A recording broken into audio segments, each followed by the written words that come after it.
ఒప్పుకోకపోతే షూటింగ్ జరగకపోయినా పర్లేదు, మేము ఎన్ని రోజులు ఆపుతాం. మీరు బలవంతంగా మన కష్టాన్ని, మన ఆకలిని వాళ్ళు క్యాష్ చేసుకోవాలని చూస్తున్నారని మనకు అర్థమవుతుంది క్లారిటీగా. అవునా కాదా? కానీ మనం కోరేది ఒకటే, మన కార్మికులకి వేరేది ఏమీ తెలియదు. మన హీరోని కానీ, మన డైరెక్టర్ని కానీ ఆ స్క్రిప్ట్కి తగ్గట్టుగా మనం పనిచేస్తాం. ఆ స్క్రిప్ట్కి తగ్గట్టుగా మన పని దినాలు ఉంటాయి, మన పని వేతనాలు ఉంటాయి. కానీ ఎవరో సాఫ్ట్వేర్ ఎంప్లాయీకి వచ్చినట్టుగా కొందరు నిర్మాతలు కార్పొరేట్ సంస్థల నుంచి వస్తున్నారు కాబట్టి వాళ్ళు కార్పొరేట్ లెవెల్లో ఆలోచన చేస్తారు. కానీ మనది కార్పొరేట్ కాదు, మన కష్టజీవులం. ఆ కష్టానికి తగ్గ మాట్లాడమనే చెప్తున్నాం, కష్టం తగ్గ ప్రతిఫలం ఇవ్వమనే చెప్తున్నాం తప్ప వారు ఏదో ఆస్తులు పెంచుకున్నారని, వారేదో సంపాదిస్తున్నారని, అవి హిట్లు అవుతున్నాయని, లాస్ అవుతున్నాయని ఆ వ్యాపార కార్యక్రమాలకు మనం ఎప్పుడూ మాట్లాడలేదు. ఏ కార్మికుడు కూడా మాట్లాడని విషయం మనందరికీ కూడా తెలుసు. కానీ మనం అడిగేది మాట్లాడకుండా వివిధ రకాలుగా ఛాంబర్కి పిలుస్తారు. ఒకరోజు ఓకే 10% ఇస్తామంటారు, మరి ఇంకో రోజు వాళ్ళే మీడియా ముందుకు పోయి చెప్తారు. మొన్న అయితే మీరు చూశారు, 15% పెంచుతాము, 5% పెంచుతాము, 5% పెంచుతామని మేమేమీ చెప్పలా, బయటకు వచ్చి వారే వచ్చి చెప్పెళ్ళారు. కానీ నిన్న చూస్తే మళ్ళా వ్రాతపూర్వకంగా పంపించారు 10% పెంచుతామని. అసలు ఏంటో అర్థం కావట్లేదు, వాళ్ళు ఎందుకు మాట్లాడుతున్నారు, మరి ఎవరు దానికి దిశానిర్దేశం చేస్తున్నారు? ఒకసారి 15% అంటారు, ఒకసారి 10% అంటారు, మళ్ళీ ఇంకా కాసేపు అయితే 5% కూడా అంటారు. సరే అలాగైనా ఒప్పుకుందాం, కండిషన్ల ప్రకారం మనం మాట్లాడదామని చెప్పేసి ఛాంబర్కి వెళ్ళాం. ఆ తర్వాత మనలో 24 యూనియన్లో డైలీగా పనిచేసే వాళ్ళు, డైలీ వర్కర్స్ అంటే మిగతా 11 యూనియన్లు కూడా వారి కష్టాలు వారికి ఉన్నాయి. డైరెక్టర్స్ ఉన్నారు, డైరెక్టర్స్ అంతిమంగా సినిమా సక్సెస్ అయితేనే వారు ముందుకు వెళ్తారు, కానీ సక్సెస్ కాకపోతే వారు వెనకే ఉంటారు. కానీ డైరెక్టర్స్ యూనియన్లో కూడా కో డైరెక్టర్లు, అసిస్టెంట్ డైరెక్టర్లు వాళ్ళకి ఆ డైరెక్షన్ తప్ప వేరే పని చేయడమే చేత కాదు. వారి కష్టాన్ని కూడా ఆలోచించండి అని చెప్తే ఆ 11 యూనియన్లకి అగ్రిమెంట్ రూపంలో ఉంటాయి కాబట్టి అవి తర్వాత మాట్లాడతామన్నారు. సరే, మన 13 యూనియన్లు ఉన్నాయి డైలీగా. ఈ డైలీ వర్కర్స్ యూనియన్లకి సమానంగా మీరు వేతనాలు పెంచాలి అంటే మొన్న మీటింగ్ పిలిచి 10 యూనియన్లకు పెంచుతాము, 3 యూనియన్లకు అసలు పెంచమన్నారు. ఆ 3 యూనియన్లు ఏంటంటే, ఒకటి fighters union, 2 dancers union, 3 technician union. మేము అప్పుడు ఒకటే చెప్పాం, సార్ మాకు పెంచుతారా లేదని కాదు, మీరు ఇట్లా విడగొట్టి పాలించొద్దు, ఏది చేసినా 13 యూనియన్లకి సమానంగా ఉండాలి, మేము 13 యూనియన్లుగా 24 యూనియన్లు చాలా ఐక్యంగా ఉన్నాం అని వారు మాకు ఇచ్చిన ఆఫర్ని మేము తీసుకోలేదు.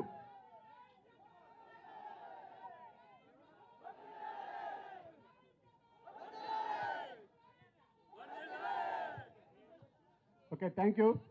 కానీ ఆ రోజు కనుక ఆ 3 యూనియన్లకు కాదు 10 యూనియన్లకి ఇంకా న్యాయం చేయండి అంటే ఆ 3 యూనియన్ల పరిస్థితి ఏంటి? మన అందరం కూడా కుటుంబంగా ఉన్నాం. ఒక ఇంట్లో ఒకరికి ఫుడ్ పెట్టి ఒకరికి ఫుడ్ పెట్టకపోతే ఎంత బాధపడతారో మనకు తెలుసు. కానీ ఏది ఏమైనా వారికి కూడా ఎంత పెంచుతారో చెప్పండి అని క్లారిటీగా చెప్పాం. ఆ రోజు మేము ఫెడరేషన్ నుంచి అందరం కూడా రాత్రి 9 గంటలప్పుడు కూడా క్లారిటీగా ఉన్నాం.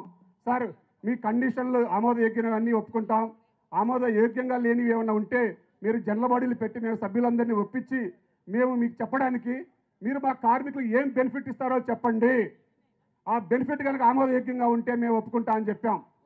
లేనప్పుడు సభ్యులను ఏ విధంగా ఒప్పించాలి, ఏ విధంగా మీకు సహకరించాలి అని చెప్తే వారు ఆ మాటలు ఏమి మాట్లాడకుండా మరి అసలు ఒప్పుకోలేదు అన్నారు. కానీ మేము ఆ రోజు ఫెడరేషన్ లెటర్ యాడ్లు తీసుకొని, స్టాంప్ ప్యాడ్ తీసుకొని, సార్ కండిషన్లు అన్నీ ఇక్కడే రాసుకుందాం, వాటిల్లో ఏమైనా తేడాలు వస్తే తర్వాత మీరు నుంచి మా నుంచి కమిటీ వేసుకుందాం, కానీ మా వేతనాలు పెంపు ఎంత పెంచుతారో చెప్పండి.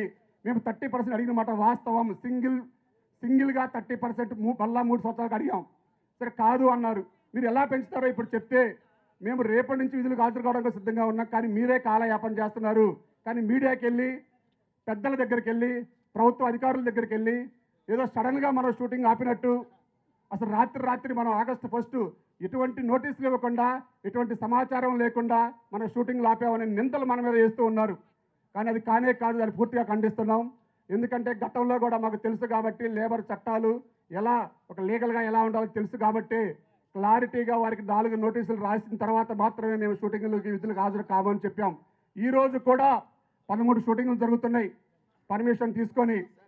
వారు ఎవరో కొందరు కావాలని మన మీద బురద చల్లుతూ ఉన్నారు, కానీ మన ఐక్యత రాగాన్ని దెబ్బ కొట్టాలని ఉన్నారు. కానీ మనం చాలా క్లారిటీగా ఉన్నాం. ఏది ఏమైనా అంతిమంగా ఇప్పుడు మీ ముందు ఒక 2 ప్రతిపాదనలు పెడతాము, మొత్తం 4 ప్రతిపాదనలు పెడతాము, 4గిట్లో 2. ఎందుకంటే ఆ 4 కూడా మరొకసారి మీకు తెలియాలి. మీరు కనుక ఒప్పుకోమంటే క్లారిటీగా ఒప్పుకొని మళ్ళీ రేపులకే మనం వెళ్ళిపోవచ్చు. కానీ దానివల్ల లాస్ ఏంటో, నష్టం ఏంటో కూడా మీ అందరికీ కూడా వివరిస్తాను. ఆ తర్వాత మీ అందరూ కూడా ఆమోదం అనుకుంటే మనం దాని ప్రకారం ముందుకెళ్దాం.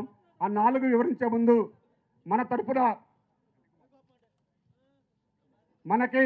మన కార్మికులకి సంఘీభావం తెలపడానికి మన నట్టి కుమార్ గారు రావడం జరిగింది. వారిని కూడా మనం ఆహ్వానిస్తున్నాం.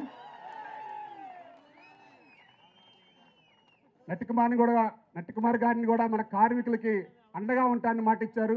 వారు కోరింది ఒకటే. నిన్న భరద్వాజ గారు కానీ, చదలవాడి శ్రీనివాసరావు గారు కానీ, నట్టి కుమార్ గారు కానీ వారు కోరేది ఒకటే, చిన్న సినిమాలు. మేము ఒకటే చెప్తున్నాం సార్, ఈ వేదికగా చిన్న సినిమాకి ఎప్పుడు కూడా పూర్తి సహకారం అందిస్తూ ఉన్నాము.